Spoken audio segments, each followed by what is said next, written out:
Fala galerinha, tudo bem com vocês? Chave do Enem no ar. O tempo passa voando e hoje nós começamos oficialmente o ciclo do quarto bimestre, primeiro ciclo do quarto bimestre. Você sabe, né? Primeiro ciclo é com linguagens e no primeiro ciclo tem língua portuguesa, língua inglesa e literatura, inclusive nessa ordem dos vídeos a partir daqui. Bom, tá preparado já? Você sabe que Chave do Enem está aqui com você desde o comecinho. Aliás, já estamos aqui no nosso quarto ano de Chave do Enem para que você se prepare para o vestibular, para o Enem que está chegando, inclusive, né? Novembro entra logo, logo, daqui a pouquinho entra novembro. Estamos terminando outubro, começando setembro, mas novembro é assim. Então se prepare para você que vai prestar Enem também. E, claro, para sua prova, afinal de contas, cada bimestre você também precisa fazer sua provinha aí na sua unidade, na sua escola. Aliás, um beijo para todo o Brasil, para todos que nos acompanham de norte a sul. Você está aqui, então, conosco há muito tempo e já sabe, então, que nós teremos agora linguagens, semana que vem teremos matemática, depois nós teremos natureza e na quarta semana, humanas. Depois começaremos o último ciclo. Olha só, o último ciclo de 2025 chegando. Você também sabe que todo o conteúdo nosso está disponível aqui no canal da Educação Adventista Brasil, no playlist Chave do Enem. E tudo que nós falamos dentro do nosso programa Chave do Enem também está na sua apostila. Claro, todo ciclo eu quero relembrar vocês do que vocês já sabem, mas é importante falarmos. E também recepcionar quem chegou agora. Afinal de contas, pode ser que você está na primeira vez aqui conosco. Seja bem-vindo, Chave do Enem está contigo. Beleza? Então, sem mais explicações, vamos para a nossa noite. Pegou a apostila, pegou o suco, a pipoquinha, senta aí, porque nós vamos começar com língua portuguesa. Está no ar. Então, rodou vinheta.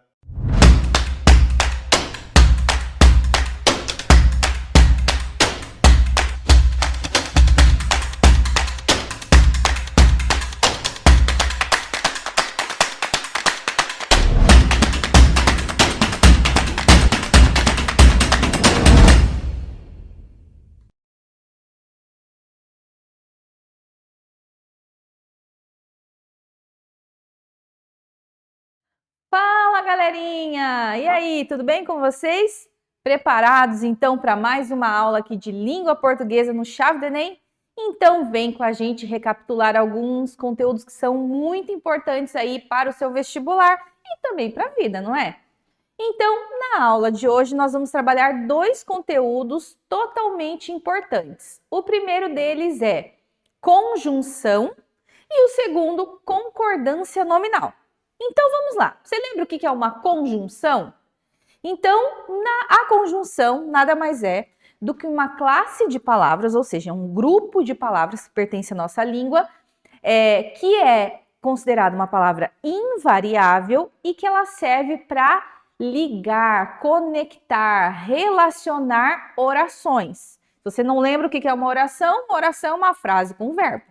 Dentro de um período, né, a gente pode ter um período simples, com apenas uma oração, e também temos períodos que são compostos, alguns livros chamam de complexos, né, que significa que você vai ter 2, 3, 4 orações. E aí, o que a gente vai usar nessas situações para a gente ligar essas orações?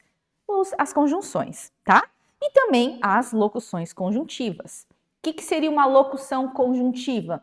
Então, é um grupo de palavras que vai fazer a mesma função de uma conjunção, mas aí não é formado por uma única palavra. E também não são palavras que pertencem à classe da conjunção, mas que juntas vão exercer esse mesmo papel, ok? Então, já que a gente recapitulou o conceito de conjunção, vamos lembrar quais são elas? Então, em língua portuguesa, a gente tem dois grandes grupos de conjunções ou locuções conjuntivas, né? As conjunções coordenativas, que vão estabelecer relações de sentido entre orações coordenadas, que são aquelas que são sintaticamente independentes uma das outras, né? Nesse grupo a gente tem 5 tipos, como você está vendo aí na sua telinha, de conjunções. que significam esses 5 tipos? São as relações de sentidos que são estabelecidas com esse tipo de conjunção, né? As conjunções coordenativas. Então, existem conjunções que dão ideia de adição, né? Então, ali você tem alguns exemplos, e, nem, não só, mas também como uma locução, tá? Isso também é considerado uma locução conjuntiva de adição, ok? Temos as alternativas, que servem justamente para expressar essa ideia de exclusão, de alternância, tá? E aí, normalmente elas vêm em parzinho, ora, ora, quer, quer, seja, seja, tá? Esse deveria ser o uso normativo dessas conjunções, embora a gente saiba que no uso coloquial, nem sempre a gente usa essas conjunções em duplas, né? A gente diz, faça isso ou aquilo, né? Mas o correto, que é correto não, né? O de acordo com a norma padrão, deveria ser ou faça isso ou faça aquilo. Quer faça isso, quer faça aquilo, tá? Então essas conjunções, elas deveriam sempre vir em duplinha.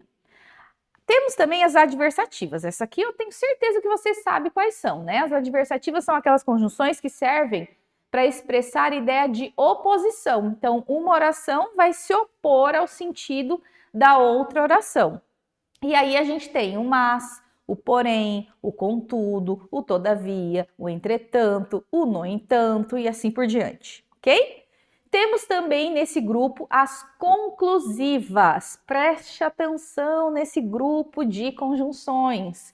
Ele é extremamente importante para justamente você concluir a ideia de um parágrafo ou de um texto dissertativo argumentativo, né? Então, já que a gente está falando de chave do Enem, vamos falar um pouquinho também desse texto. Porque ali, por exemplo, no último parágrafo, que é o parágrafo de conclusão, o ideal é que você comece esse parágrafo usando uma conjunção conclusiva. Então, logo, portanto, por conseguinte e assim por diante, tá bom? E também nós temos as conjunções explicativas, que servem para expressar a ideia de explicação ou de detalhamento em relação a uma outra oração, certo? E aí, quais são as conjunções explicativas? O que, o porquê junto. Aí você talvez comece a entender por que tem o porquê junto e o porquê separado, né? O porquê junto vai ser sempre uma conjunção que vai expressar a ideia de explicação. O porquê separado, ele não tem essa mesma intenção, ele vai fazer uma pergunta, tá? Temos aí o porquanto, que é menos usado, o pois, quando ele vem antes do verbo. E aí tem um detalhe importante, né? O pois é uma conjunção que pode estar ou ele pode ser, né, na verdade, tanto conclusivo quanto explicativo. Só que se ele tiver sentido conclusivo, normalmente esse pois ele vai aparecer depois do verbo. Agora, se ele for uma conjunção explicativa, aí ele vai aparecer antes do verbo, anteposto ao verbo, ok? O segundo grande grupo de conjunções ou locuções conjuntivas são as conjunções subordinativas. O que isso significa, né? Que vão introduzir orações subordinadas. Então, se eu tenho uma oração subordinada, significa que ela estará subordinada a uma oração principal. Tenho certeza que você já viu aí esse conteúdo aí lá no finalzinho do ensino fundamental. Lembra das orações subordinadas que tinham vários tipos, né? E aí a gente tem esses tipos específicos que é quando a gente usa esses tipos de conjunções. Então, aqui a gente tem 9, vou falar de novo, 9 tipos de conjunções que nós podemos usar para estabelecer a relação entre as orações subordinadas, tá? Então, a gente tem as conjunções causais, comparativas, condicionais, concessivas, consecutivas e conformativas. Por que eu parei aqui, ó? Só para você se ligar que nós temos, já que são muitas, né? Vamos tentar ter um artifício aí para a gente se lembrar na hora da prova. Então, 6 dessas 9 vão começar com a letra C, ó, causal, que vai expressar a ideia de causa, né? Comparativa, vai fazer uma comparação entre a subordinada e a principal. Condicional, vai estabelecer uma condição para aquilo que foi expresso na oração principal. Concessiva, ela vai dar a ideia de um impedimento da realização de alguma coisa que foi dito na oração principal. É como se fosse um tipo de oposição, tá? Temos também as consecutivas, que vão dar a ideia de consequência, então é resultado, tá? E aí é importante que você preste atenção numa situação. Então, como essas conjunções, elas vão introduzir ou iniciar uma oração subordinada, sempre que você for analisar, você tem que olhar a subordinada em relação à oração principal, tá? E nem sempre vai estar nessa ordem, primeiro a principal e depois a subordinada. Às vezes isso é invertido, tá? Mas sempre assim, a subordinada em relação à principal. Então, você vai ver se a subordinada, ela é a consequência do que foi declarado na oração principal. E já a causal, ela vai ser como que eu posso dizer? O que causou, o originador daquilo que foi colocado na oração principal. Por que eu estou dando uma ênfase nisso? Porque tem muito aluno que às vezes interpreta isso de uma forma contrária e acaba chegando a conclusões diferentes daquelas que deveriam. Então, confunde a causal com a consecutiva, tá? Só que uma outra coisa importante, se você observar as conjunções consecutivas, ó, tanto que, tal que, tá? Elas também serão diferentes das conjunções causais. Que, porque, como. Então, se você conseguir se lembrar quais são as conjunções causais e quais são as conjunções consecutivas, provavelmente você também não terá esse problema de sentido, ok? Então, fique atento a isso, tá? Mas voltando àquele outro raciocínio, a gente estava falando de 6 conjunções que começam com C. E aí a gente termina ali com as conformativas, que elas vão traduzir essa ideia de estar em conformidade com algo que foi dito na oração principal. Aqui também a gente tem um aspecto bastante importante para o texto dissertativo argumentativo. Por quê? Aí tem o tal do repertório, certo? Normalmente, quando você vai trazer um repertório, você vai trazê-lo para trazer um embasamento a uma tese que vai ser desenvolvida naquele parágrafo, certo? E aí, para você introduzir, né, esse argumento, né, esse repertório, na verdade, você vai usar conjunções conformativas. O como ele pode ser conformativo. Então, como combinamos, vírgula, farei tal coisa. Perceba que esse como é como se eu dissesse conforme, daí lembra de conformativa, conforme, conformativo, ó, é a mesma raiz, tá, da palavra. Segundo, também é uma conjunção conformativa, não tá aparecendo aí, mas também é uma conjunção conformativa, ok? Que vai expressar essa conformidade. Agora, eu disse 6 por enquanto, faltam 3, né? Então, nós temos também as conjunções finais, que vão expressar a ideia de finalidade. Então, para, a fim de, para que, com o propósito de, e assim por diante, tá? Aqui também eu posso te dar uma outra dica importante para a sua redação. Não sei se você está percebendo, mas esse conteúdo, ele é tão importante para a prova de língua portuguesa, mas também para a sua prova de redação, tá? Então, aqui, sempre que você estiver lá na conclusão, que você precisa fazer uma proposta de intervenção, essa proposta ela precisa trazer 5 elementos, né? Agente, ação, modo, efeito e detalhamento. Sempre que você for falar do efeito, o ideal é que você traga uma conjunção de finalidade, porque daí vai ficar explícito para o corretor que você está falando justamente disso, tá bom? Então, fica a dica aí para vocês. E temos outras 2 conjunções, que são as temporais e as proporcionais. Então, as proporcionais são aquelas que vão dar a ideia de proporção, ou de aumento ou diminuição em relação àquilo que foi dito na oração principal, né? Então, quais seriam as conjunções proporcionais? À medida que... Então, a gente tem uma locução conjuntiva, né? Tanto quanto, quanto mais... A proporção que são todas conjunções ou locuções conjuntivas proporcionais. E temos também as temporais, que são aquelas que introduzem a ideia de tempo daquilo que foi declarado na oração principal, ok? E aí a gente tem o quando, sempre que, o enquanto, desde que, o primeiro que e assim por diante, beleza? Fora isso, a gente também tem as conjunções integrantes, que podem ser ocupadas ali pelo que e o se, e as de modalização, né? De modo que e o sem que, ok? Então essas seriam as conjunções subordinativas. Uma última dica para falar das conjunções. Cuidado, não sei se você percebeu, por exemplo, o como, ele aparece aqui, ó, na conformativa, aparece, cadê ela ali? Na comparativa, aparece na causal e aparece na conformativa, tá vendo? Ó, o como. E aí, como é que a gente vai decidir se esse como é conformativo, comparativo ou causal? Então aí você tem que analisar bem o contexto em que isso foi inserido.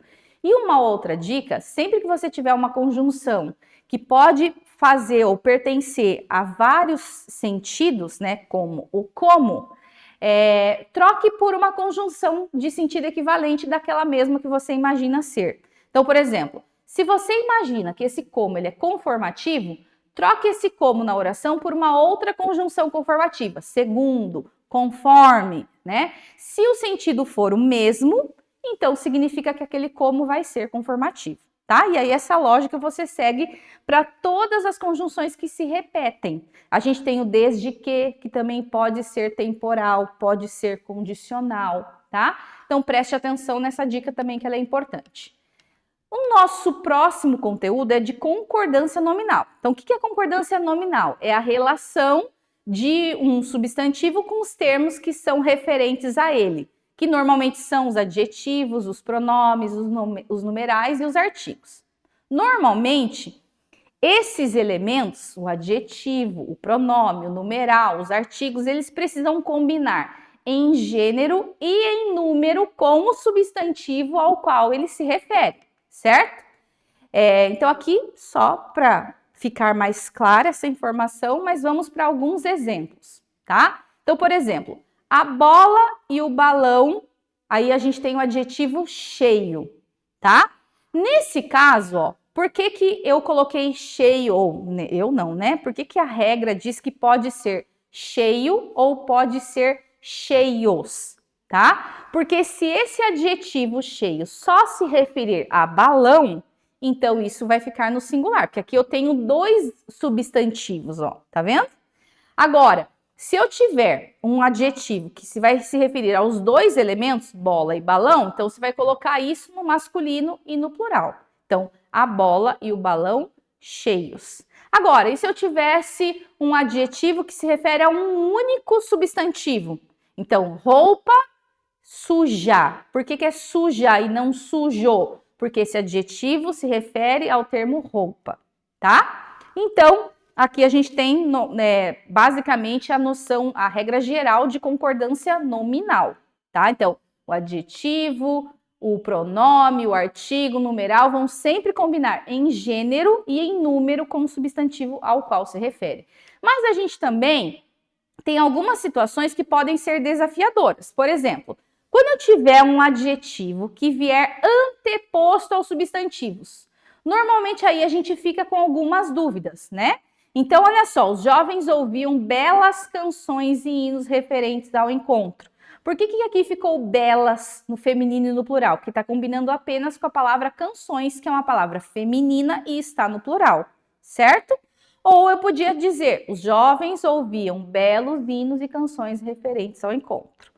Agora, a gente também tem algumas outras palavras que podem trazer algumas dificuldades em termos de concordância, tá? Então, por exemplo, o muito, né? Se ele for um advérbio, é uma palavra que vai ser invariável. Se ele for um adjetivo, ele vai ser variável e vai combinar com a palavra ao que se refere. Então, hoje ele recebeu muitos abraços. Por que é muitos? Porque se refere a abraços, tá?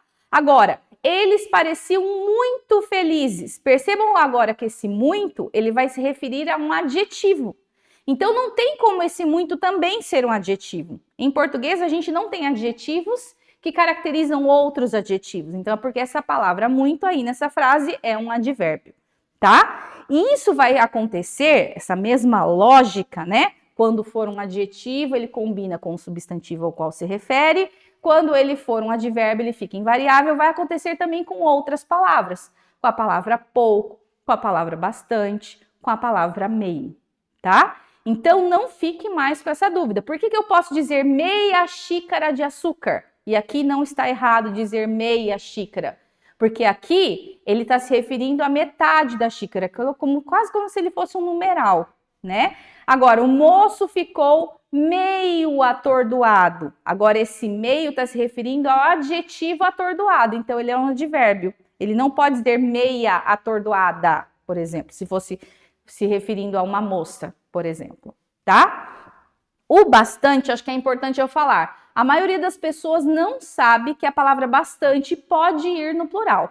Nesse caso, da palavra bastante, ela não vai para o feminino, tá? É como se bastante equivalesse tanto ao feminino quanto ao masculino, mas só vai ter alteração de singular e plural, tá? Então, se eu dissesse, ele leu bastantes livros, é assim que eu deveria dizer. Porque é como se eu dissesse muitos livros. Tá vendo que esse bastante se refere a um substantivo, então precisa combinar com ele, tá? Ele é um adjetivo. Agora, se eu disser essas máscaras protegem bastante o rosto. Percebam que agora esse bastante está se referindo ao verbo proteger. É como se eu dissesse protegesse muito o rosto.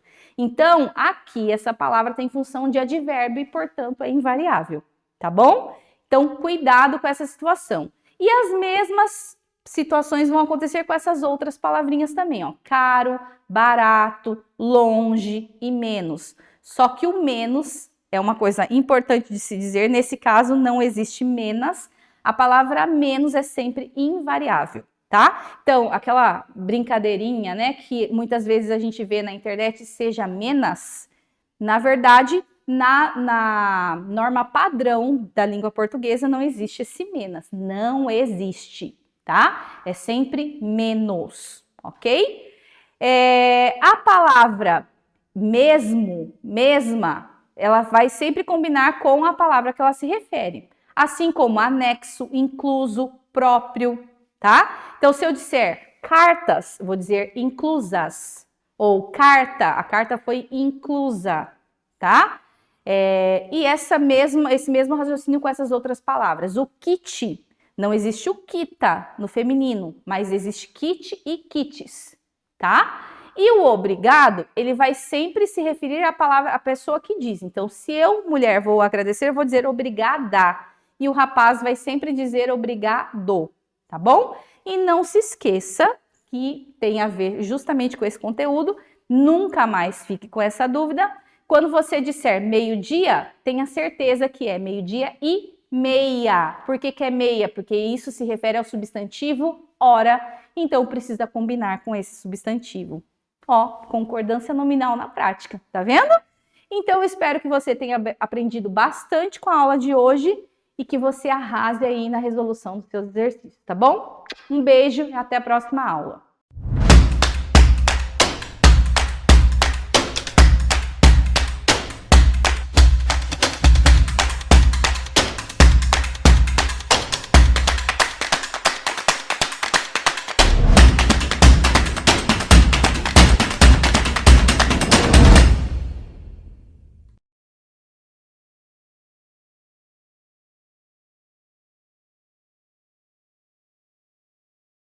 Hey everyone! Welcome to Chave do Enem Língua Inglesa. I'm teacher Vivi and I'm here to help you with the questions of English on your test. Então, o que temos para hoje? O que vamos aprender e revisar para o nosso simulado desta semana? Vem comigo! Já pegou seu lápis? Já pegou sua borracha? Já pegou tudo? É isso aí! Então, vamos lá! O que temos para hoje, pessoal? Vamos rever mais uma vez quais são as dicas de leitura para que você tenha sucesso na sua prova do Enem. E aí, o que mais que temos de conteúdo? Vamos aprender então o que é um advérbio, quais são os advérbios e como reconhecer esses advérbios na prova do Enem. Temos ainda as relative clauses detalhado todas. Vamos entender então como fazer essa aplicação, reconhecê-la para não errar na hora da sua prova e qual é a diferença do futuro will and going to. Quando eu uso um, quando eu uso outro, então fica ligado porque nós vamos começar. Here we go, guys! E a primeira coisa que vamos cobrir aqui na nossa aula de hoje são os advérbios. O que é um advérbio? Então, olha lá, eu coloquei explicadinho, leia comigo, vamos aqui, ó. Um advérbio é uma palavra invariável que modifica o sentido do quê? Do verbo, de um adjetivo ou até mesmo de outro advérbio, indicando circunstâncias como o tempo, lugar, o modo ou até mesmo a intensidade. Os advérbios, eles enriquecem a comunicação ao fornecer detalhes sobre aquela ação verbal ou a sua característica. Então, quais são as perguntas que você tem que se fazer para descobrir aquela palavra, se ela é um advérbio ou não? How, como? Where, onde? When, quando? How much, quantificar. E how often, qual a frequência. Então, fazendo essas perguntas, você vai conseguir identificar se o seu advérbio é de tempo, se ele é de lugar, de modo ou de intensidade. Então, how, como, é o modo. Where, o lugar, advérbio de lugar. Onde? When, advérbio de tempo, quando.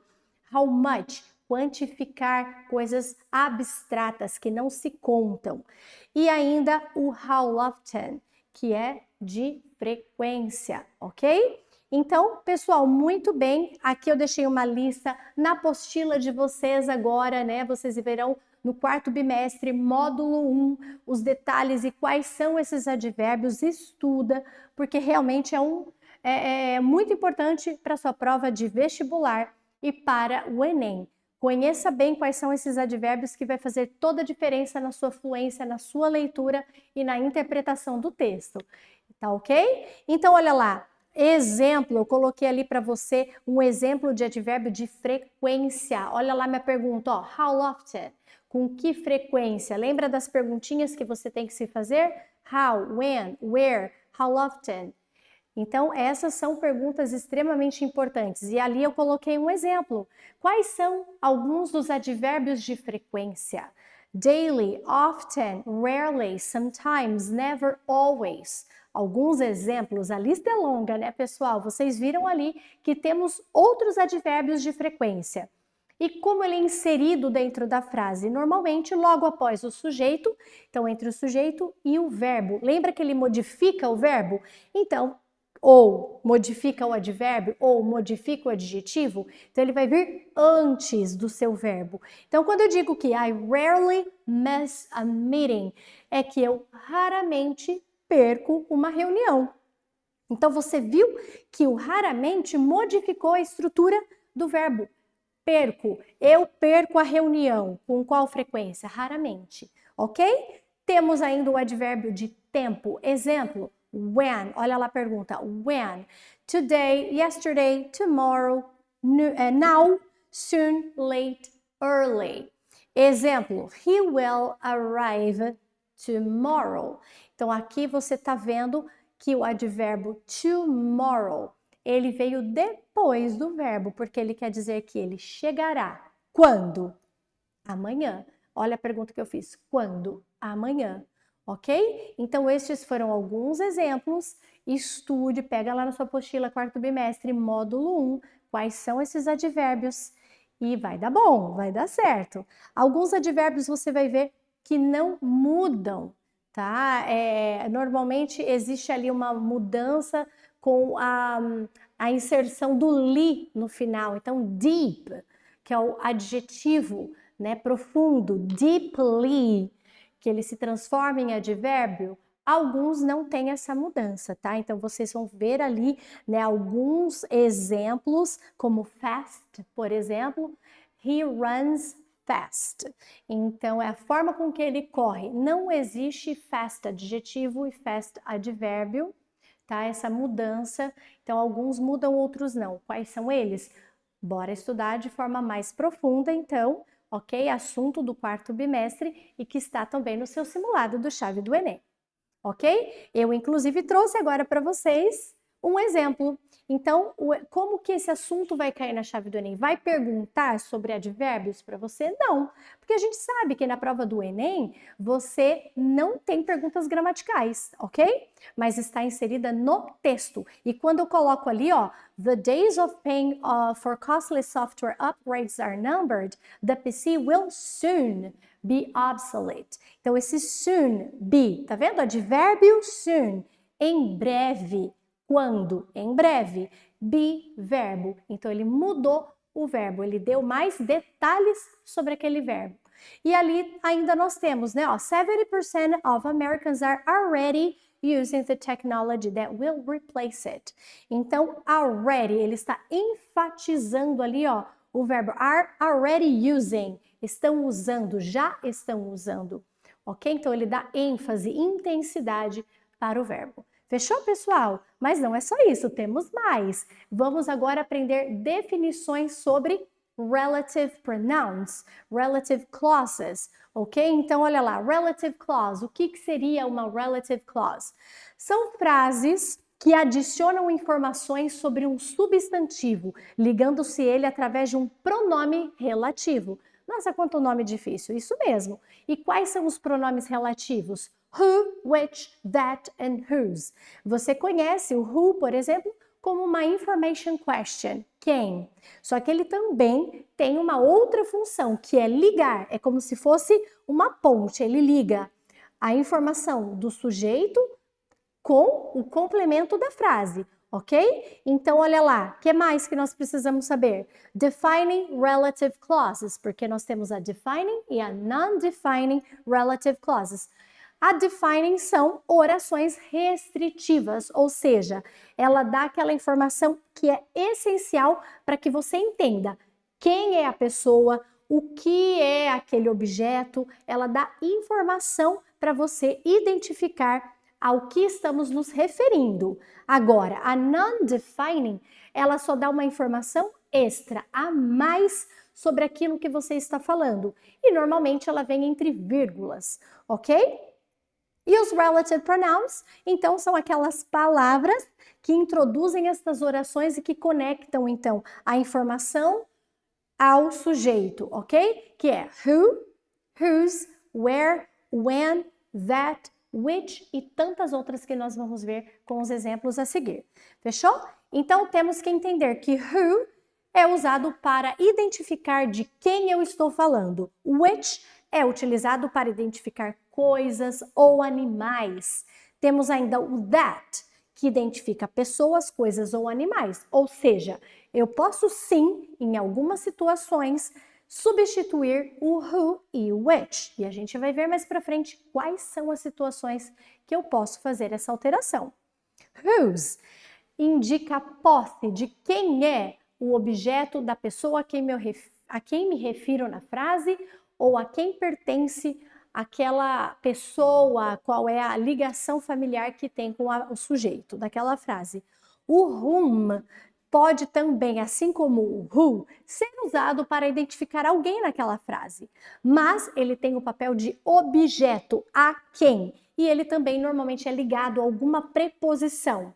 He is the person to whom I owe money. Ele é a pessoa a quem eu devo dinheiro.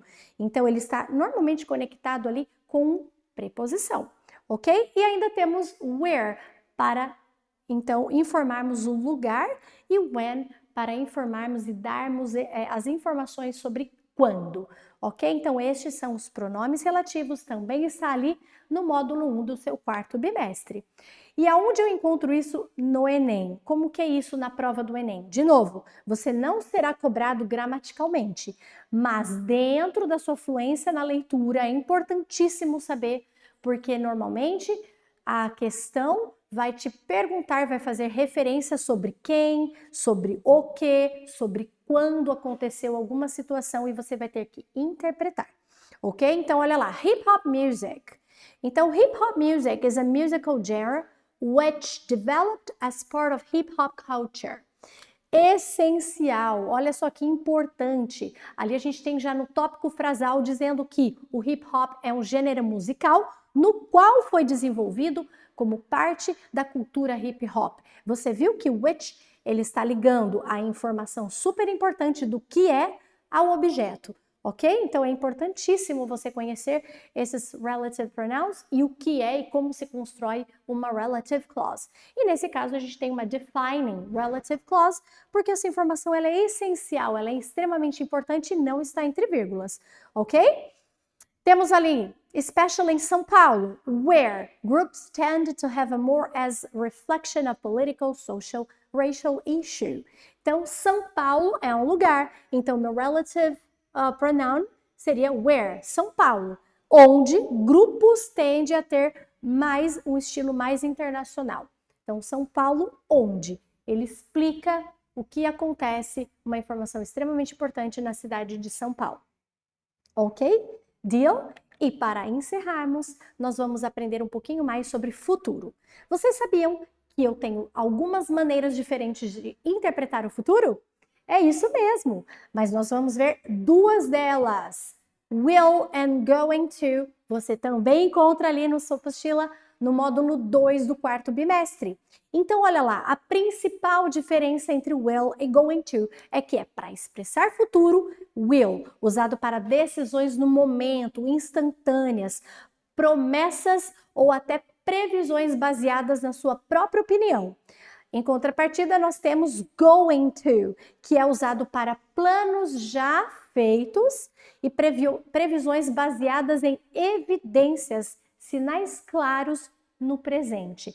Então, cuidado aí com essas diferenças, porque na vida real, muitas vezes a gente ouve e tanto faz, will or going to, numa conversa informal. Mas na gramática você será cobrado desse conhecimento. Quando eu uso um, quando eu uso o outro. E não podemos errar, ok? Então, mais uma vez, nós temos ali, ó, going to, future plans decided before the moment of speaking, prediction based on prevented evidence. Ainda temos something is about to happen, algo que está para acontecer a um futuro próximo.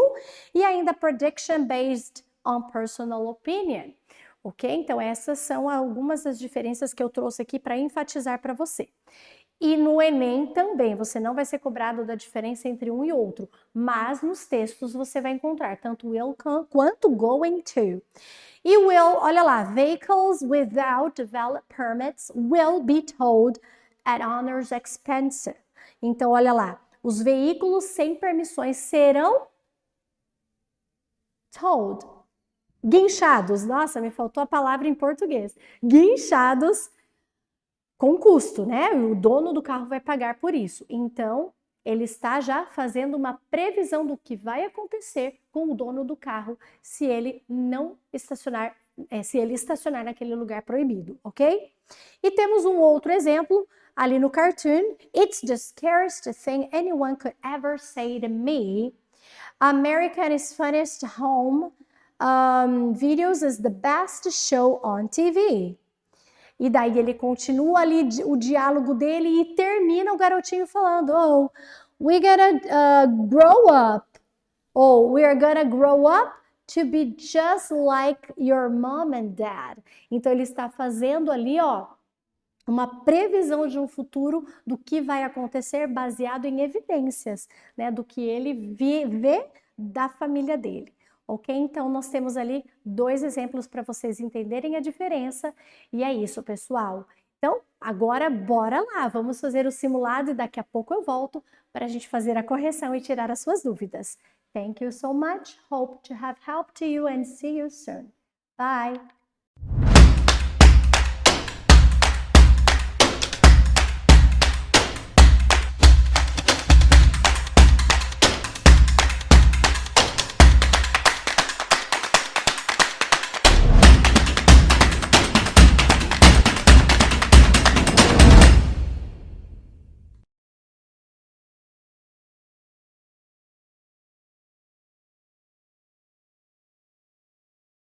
Olá, queridos! Tudo bem com vocês? Olha só, gente, parece que foi ontem que nós começamos a gravar o nosso primeiro bimestre com o Chave do Enem. E já estamos aqui no quarto bimestre. E aí? Como é que estão os preparativos para a mudança de série? Hã?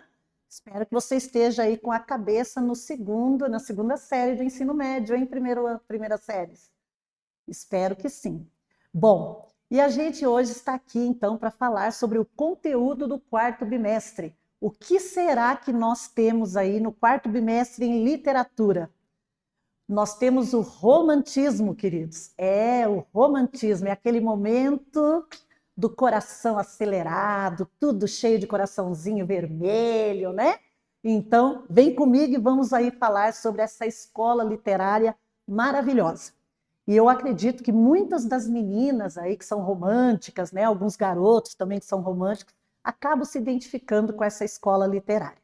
Bom, muitos teóricos, eles acreditam que João Batista da Silva Leitão de Almeida Garré é o introdutor do romantismo em Portugal.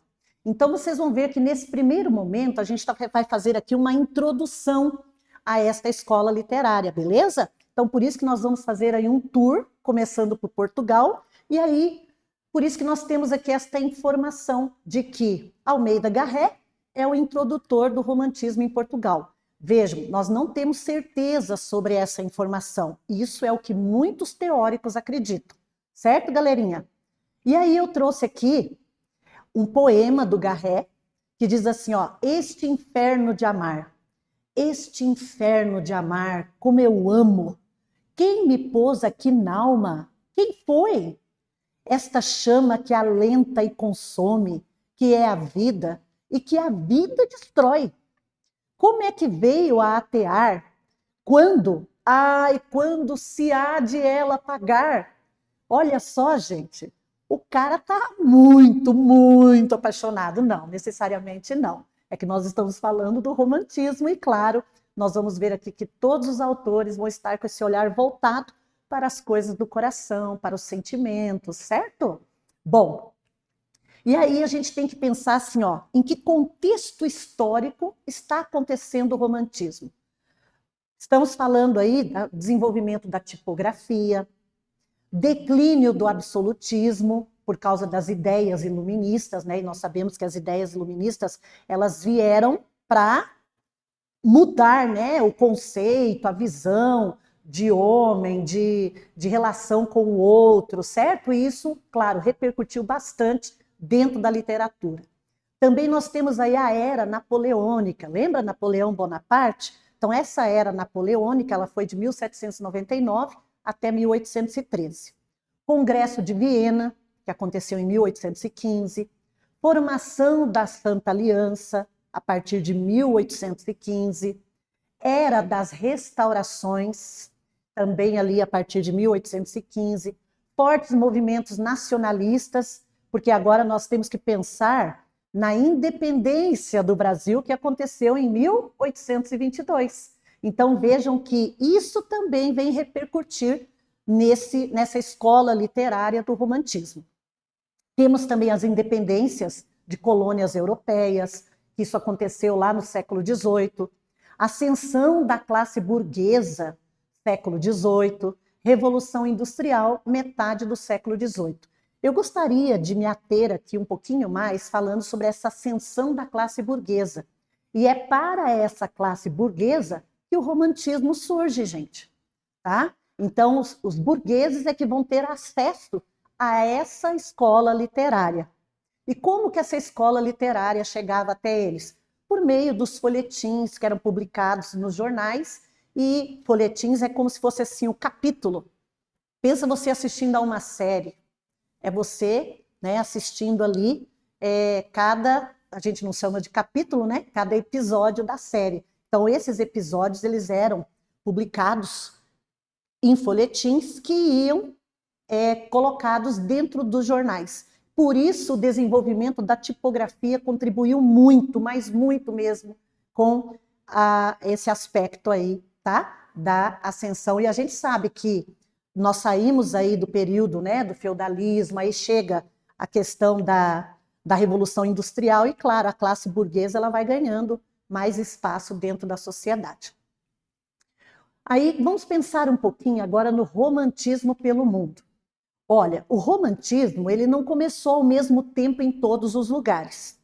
A literatura romântica teve como marco inicial importantes obras em diferentes lugares e datas. Então, isso deixa bem claro para nós, tá? Começou em diferentes lugares. E aí, nós precisamos pensar num escritor inglês que marcou a era do romantismo, essa escola literária. Um cara chamado George Gordon Byron, mais conhecido como Lord Byron. Lord Byron. E ele foi um dos grandes autores, um dos autores mais influentes do romantismo inglês.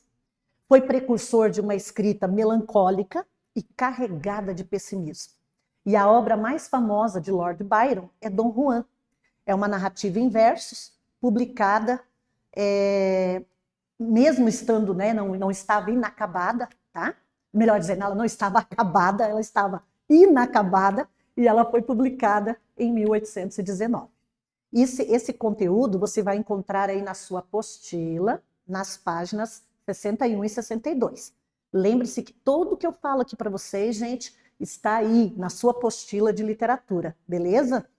Então, você que está aí assistindo a aula, pode abrir a sua apostila no romantismo, aliás, já deveria estar aberta para você acompanhar aqui, né, esse resumão, tá ok? Bom, quais são então as características da estética romântica? Primeira coisa, gente, os românticos, eles estavam voltados para uma crítica social. Como assim, professora? Romantismo falando de crítica social? Isso mesmo, crítica social. Também estão voltados para o egocentrismo. Sabe o que é o egocentrismo? O eu, tá? Não me importa os outros, agora estou pensando em mim. Forte sentimento nacionalista, então eles vão valorizar a natureza, vão valorizar a pátria. Vão ter também a fuga da realidade. Como que eles vão fazer, né? Como que vai acontecer essa fuga da realidade? Por meio do escapismo e evasão. Evasão no tempo, evasão no espaço e evasão até na morte, viu, queridos? Evasão até na morte. Então, era a forma que eles tinham de fugir da realidade. Vai ter também a idealização do ser, das coisas, das situações. Nós vamos ter também essa visão individualista, porque está relacionada com o egocentrismo, então, né, essa visão individualista. Nós também teremos o quê? Um retorno, sabe, à Idade Média, isto é muito comum a gente ver dentro do romantismo o medievalismo. O que é isso? Lembra das cantigas de amor? Lembra? Então, aqui, lembra das cantigas de amor? Uma mulher idealizada, inalcançável, certo? Aqui é a mesma ideia com o romantismo. Então, essa idealização, nossa, saiu a palavra aí, gente. Uau! Vocês viram? Saiu. Idealização do ser, das coisas e das situações, certo? E claro, a natureza vai ser o quê? O confidente desse ser apaixonado, vai ser o cúmplice amoroso, né? Então, na verdade, a natureza feminina vai ser a cúmplice amorosa. Olha isso, gente. Esses caras viajaram, hein? Imaginou você assim hoje? Cheio de sentimentos, né?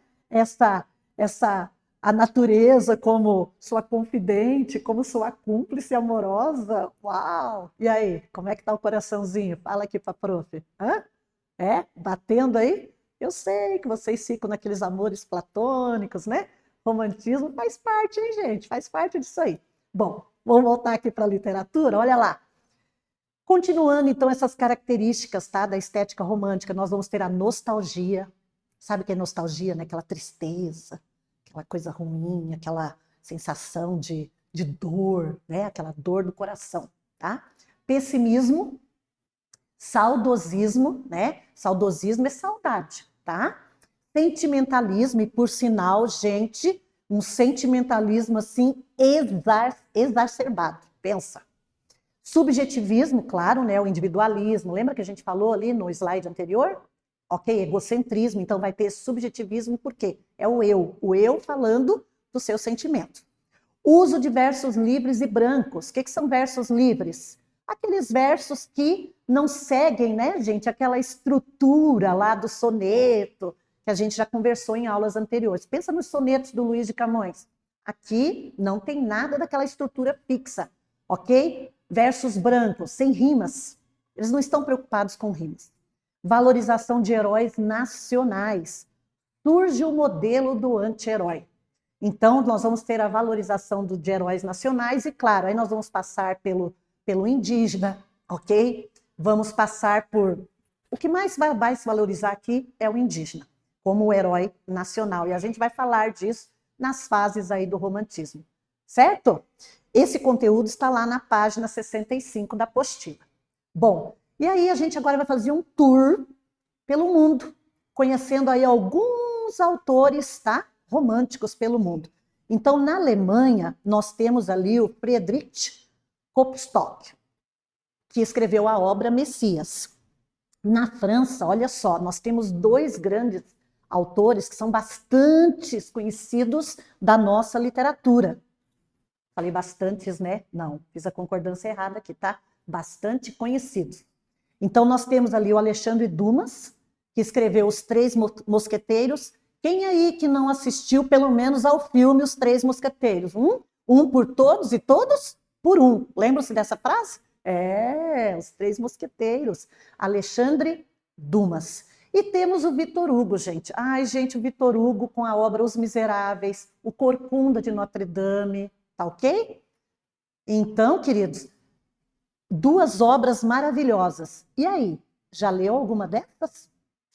Ai, gente, eu como professora de literatura, de língua portuguesa, eu fico tão triste quando eu vejo que meus alunos, eu pergunto, e aí, você conhece a obra? Já assistiu ao filme? E aí, queridos, como que fica a aquisição do conhecimento, a aquisição de cultura, essa viagem pelo mundo, né? Tudo isso aqui está relacionado com a história. Vocês viram ali nos slides anteriores, quando nós falamos do contexto histórico? Todas essas obras, gente, estão relacionadas com a história, com aquilo que estava acontecendo dentro da sociedade, naquela época em que elas foram escritas. Então, não tem como nós separarmos literatura de história. E olha que interessante, a obra Os Miseráveis, do Victor Hugo, vai abordar justamente a condição miserável em que muitos parisienses se encontravam na época em que a obra foi escrita ali, né? Entre 1800 e 1850, beleza? Não lembro a data exata aqui. E o Corcunda de Notre Dame, né? Virou musical, né? Musical da Broadway, musical da Disney. Então, também dá para ter bastante acesso aí, hein, gente? Tá ok? E aí nós vamos para Portugal. Olha aí, né? Temos ali o Almeida Garré, com Viagens na Minha Terra. Temos o Camilo Castelo Branco. Gente, eu tive que ler as duas obras do Camilo Castelo Branco, Amor de Perdição e Amor de Salvação, quando eu fiz a faculdade de letras, licenciatura em letras. Então, assim, nossa. E é baseada, sabe em que obra? Romeu e Julieta, de Shakespeare. Acredita? Amor de Perdição é um triângulo amoroso. Pensa lá no Romeu e Julieta, né? Eles foram proibidos de estarem juntos. E aqui no Amor de Perdição também o casal fica proibido de estar junto e ela... Agora vou dar spoiler, tá? E ela acaba morrendo de amores porque ela não vê mais esse ser amado. Enfim, é a característica do romantismo. E o Júlio Diniz com As Pupilas do Senhor Reitor. As Pupilas do Senhor Reitor virou novela, viu? Passou em um dos canais televisivos, tá? E com certeza você deve encontrar As Pupilas do Senhor Reitor no nosso canal do YouTube. Ok, gente? Então, isso é a introdução ao romantismo. Espero que você tenha gostado. E olha aqui, não se esqueça de fazer o Chave do Enem, o simulado, beleza? Conto com vocês. Pessoal, temos que nos dedicar ao simulado do Chave do Enem. Isso é preparação para os vestibulares, isso é preparação para o Enem. Então, ó, acessa aí e já vai respondendo as questões. Grande abraço, fica com Deus, tchau!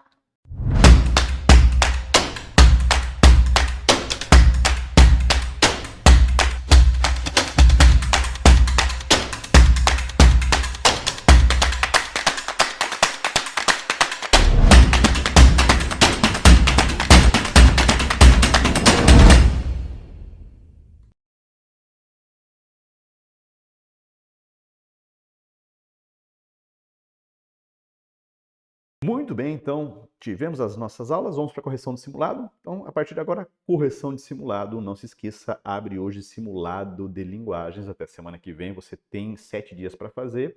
E semana que vem a gente corrige e temos aula de matemática. Beleza? Então, sem mais demoras, correção, rodou a vinheta.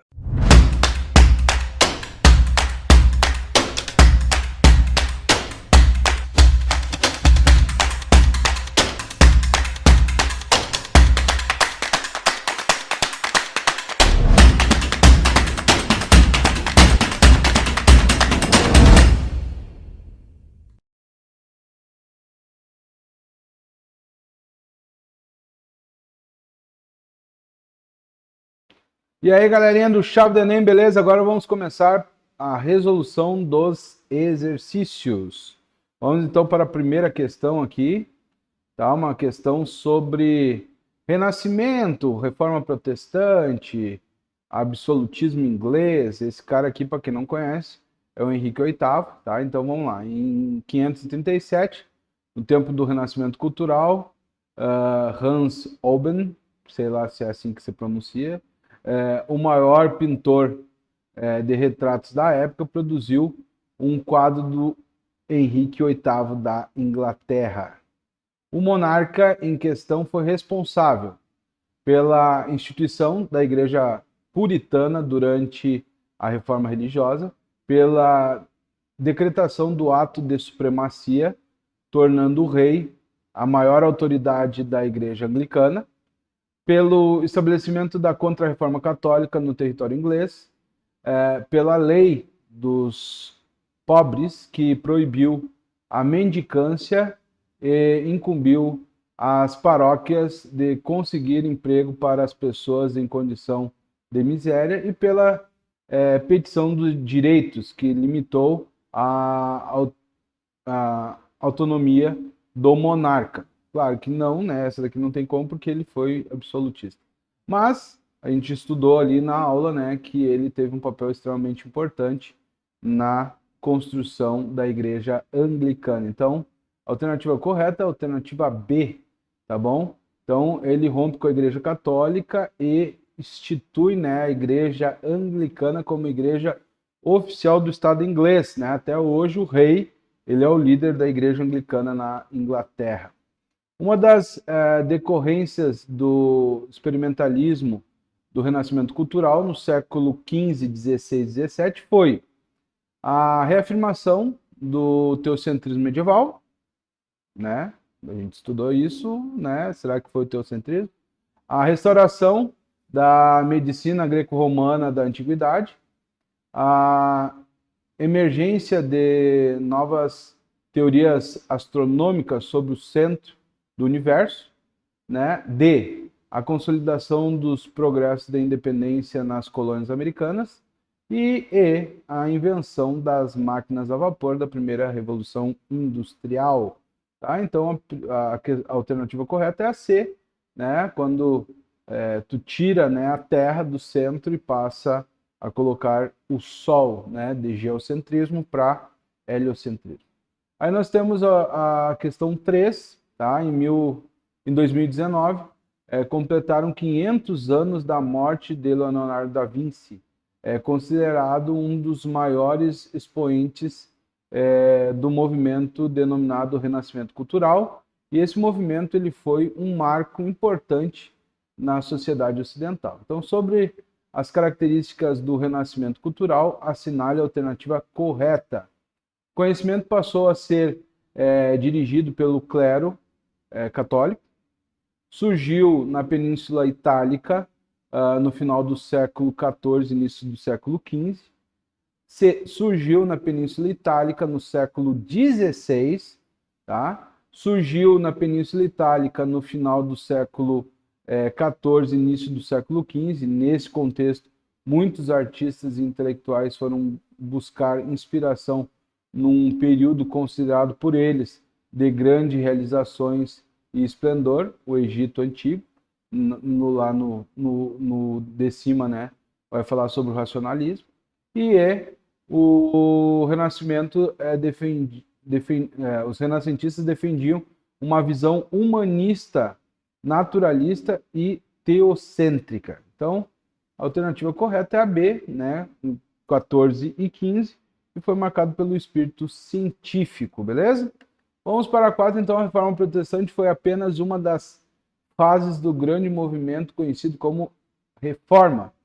A outra fase foi a Reforma Católica, ou também conhecido como Contra-Reforma, como é comumente conhecida. Sobre esses movimentos, pode-se afirmar corretamente que o Concílio de Trento manteve a teoria da justificação pela fé, assim como a primazia do sacramento da Eucaristia, do batismo, sobre todos os outros sacramentos. B. A reforma religiosa impulsionada por Lutero e Calvino, contribuiu para a reestruturação das relações sociais predominantes no feudo. C. A ordem dos dominicanos foi responsável pelo fortalecimento do catolicismo em muitos países em que atuaram. E D. O dogma da consubstanciação, da hierarquia do clero e do celibato clerical foram mantidos pela Reforma Católica. Tá? E a questão correta é a alternativa B. Tá? A reforma religiosa impulsionada por Lutero e Calvino contribuíram para a desestruturação das relações sociais predominantes do feudalismo. E a última, em 1517, na Alemanha, o monge agostiniano Martim Lutero publicou suas 95 teses, o que deu início ao processo conhecido como Reforma Protestante. No que diz respeito a esse movimento, assinale V ou F, conforme seja verdadeiro ou falso o que se afirma a seguir. Então, Martim Lutero condenava em suas teses a venda das indulgências pela Igreja Católica. Para contrapor-se ao poder da Igreja Católica, os protestantes também criaram igrejas unificadas, uma igreja unificada e poderosa, e embora discordando de vários pontos da doutrina católica, os protestantes adotaram os mesmos sacramentos que os católicos. E a doutrina da justificação pela fé era a doutrina central dos luteranos. Então, a sequência correta é a V, F, F, V. Então, a primeira, voltando aqui só para mostrar, a primeira está certa, a segunda é falsa, a terceira é falsa e a quarta é verdadeira. Beleza, pessoal? Espero que vocês tenham acertado, tá? E ficamos por aqui. Um grande abraço.